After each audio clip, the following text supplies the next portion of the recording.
ഗണേഷ് കുമാറിനെ വീണ്ടും മന്ത്രിയാക്കാൻ കോൺഗ്രസിനെ അനുവദിക്കില്ലെന്ന് പാർട്ടി ചെയർമാൻ ആർ ബാലകൃഷ്ണപിള്ളയുടെ ആവർത്തിച്ച പ്രസ്താവനകൾക്ക് പിന്നാലെയാണ് പാർട്ടിയിലെ ഗണേഷ് കുമാർ വിഭാഗം ശക്തമായ നടപടികളുമായി മുന്നോട്ടു പോകാൻ തീരുമാനിച്ചത്.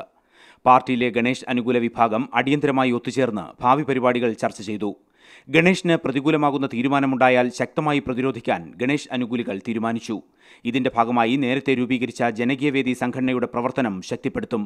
ജില്ലകൾ തോറും ഉടൻ കമ്മിറ്റികൾ വിളിച്ചു ചേർക്കാനും പുതിയ പാർട്ടി രൂപീകരിക്കേണ്ട സാഹചര്യമുണ്ടായാൽ അതിന് അനുകൂല വികാരം അണികൾക്കിടയിൽ രൂപപ്പെടുത്താനും തീരുമാനിച്ചിട്ടുണ്ട്. ഇതിനായി സംസ്ഥാനതലത്തിൽ കോർഡിനേഷൻ കമ്മിറ്റികൾ രൂപീകരിക്കും. ഇവയുടെ പ്രവർത്തനം ജില്ലാ നിയോജകമണ്ഡലം തലത്തിൽ വ്യാപിപ്പിക്കും.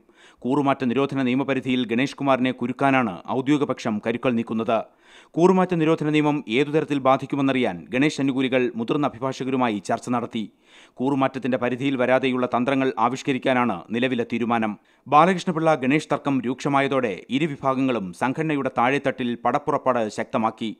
ഗണേഷ് കുമാറിന്റെ വീണ്ടുമുള്ള മന്ത്രിപദമായിരിക്കും കേരള കോൺഗ്രസ് ബിയുടെ ഭാവി തീരുമാനിക്കുക. SP Pradeep, media 1, Thiruvananthapuram.